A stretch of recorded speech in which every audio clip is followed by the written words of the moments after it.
जय जय राम। सादर नमन परम प्यारे राम, परम पूज्य गुरुजन, परम दिव्य आत्माएं और आप सबके मंगलाशीष लिए परमेश्वर कारण को पा करके अपने श्री चरणों में लेकर आए हैं। उनका बारंबार धन्यवाद, अनंत बार धन्यवाद। गुरुजनों की अकारण कृपा से वे हमें इस समय मन के रूपांतरण में लेकर आ रहे हैं। उनका बहुत बहुत धन्यवाद, अनंत बार धन्यवाद।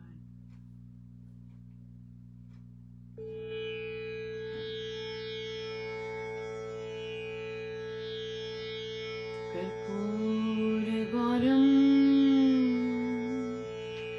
करुणावतारं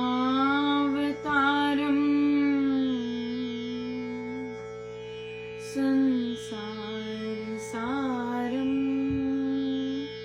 भुजगेन्द्रहारं सदा वसन्तं हृदयारविन्दे भवं भवानी सहितं नमामि। भवं भवानी सहितं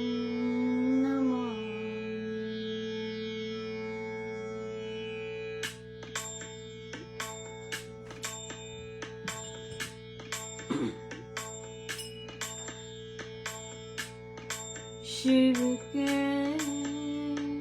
लाशों के वासी दौड़ी धारों के राजा शंकर संग सदा रहना। शिव कैलाशों के वासी गौरी धारों के राजा शंकर संग सदा रहना।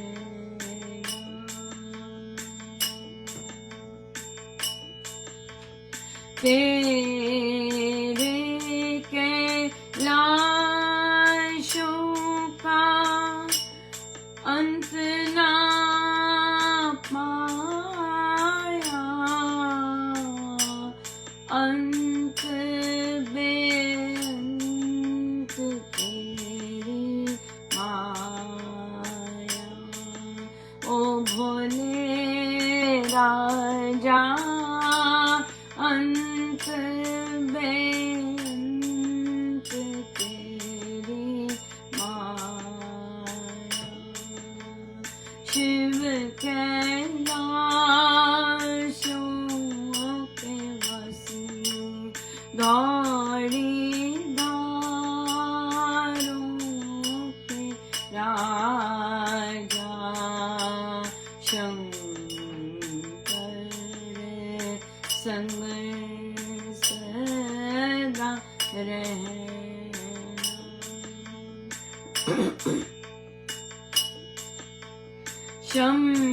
शमशान की राख तन पे रमाएंगे, फिर भी है विवाह रचाया। ओ भोले बाबा फिर भी है विवाह रचाया। शिव कैलाशों के वासी गौरी धारों के राजा शंकर संग सदा रहना।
जोड़ीदारों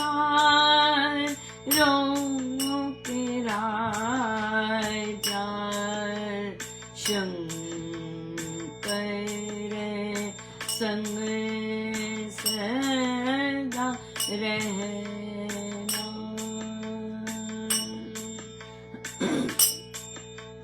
शंकर मंगल देना।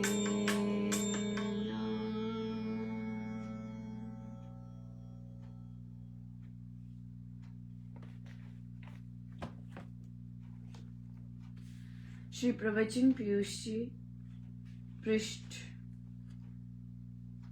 293। किसी आदमी तथा अन्न की निंदा कभी नहीं करनी। अन्न सामने आने पर चाहे जैसा हो ठुकराना नहीं चाहिए और न छोड़ना चाहिए। चाहे कैसा भी भोजन हो, खराब हो या अच्छा हो, उसकी प्रशंसा करके खाना चाहिए। बहुत अच्छा है, बहुत अच्छा है, ऐसा कहकर खाना चाहिए। ऐसा करने से विशेषता आ गई। भोजन धीरे धीरे चबा चबा कर खाना चाहिए। अधिक शीघ्र भोजन करने से मनुष्य अपने आप को धोखा देता है। वे अपने साथ, अपने शरीर के साथ, अपने बुद्धि, दांत, आंतों और हृदय के साथ अन्याय करता है। भोजन सामने आने पर क्रोध नहीं करना चाहिए। क्रोध भोजन में विष उत्पन्न करता है।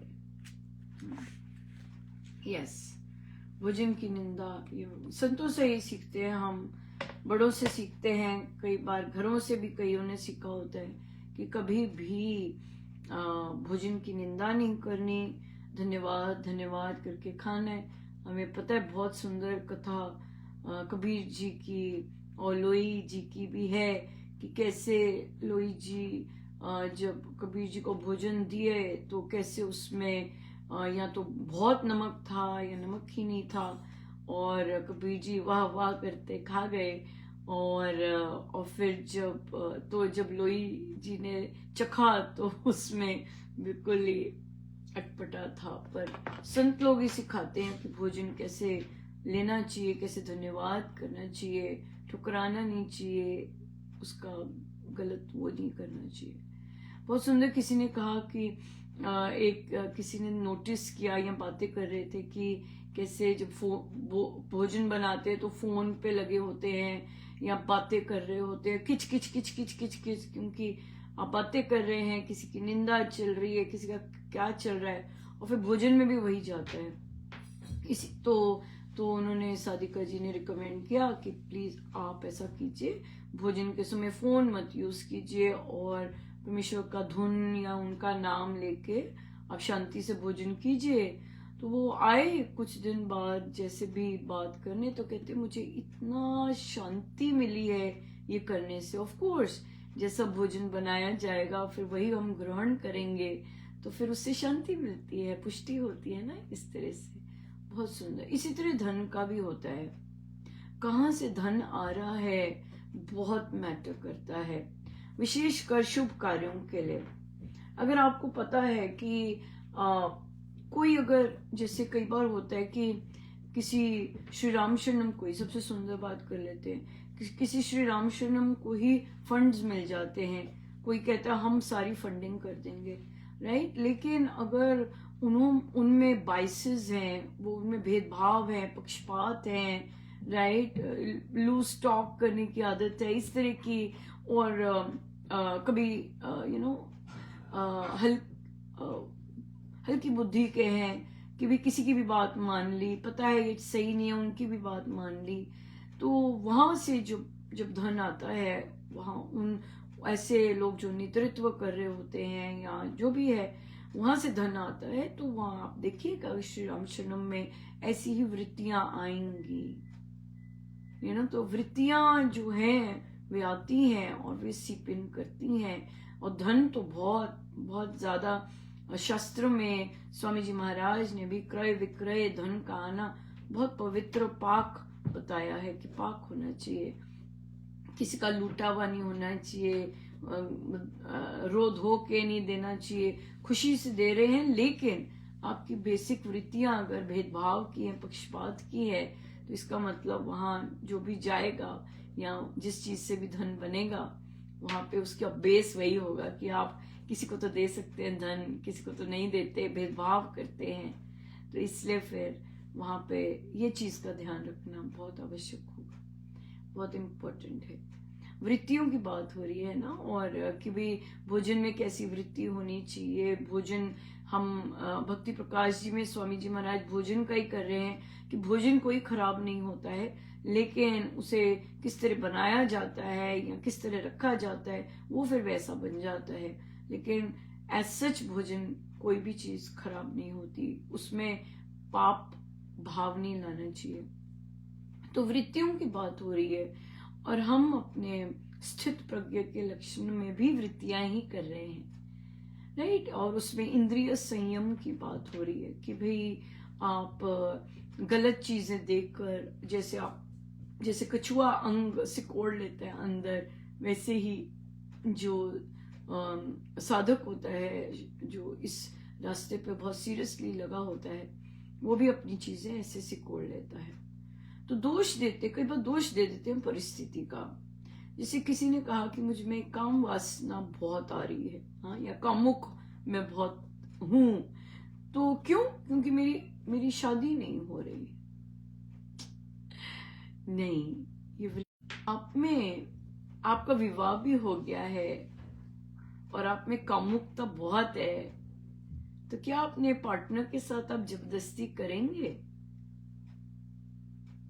कई ऐसे होते हैं जो कि इतना संयम रखते हैं, अपने आप पर सैक्रिफाइस करते हैं, चाहे उनके अंदर की वृत्तियां कितना ज्यादा हो रहा होता है, लेकिन अगर पार्टनर का नहीं करते तो वो पी जाते हैं, वो पीते हैं।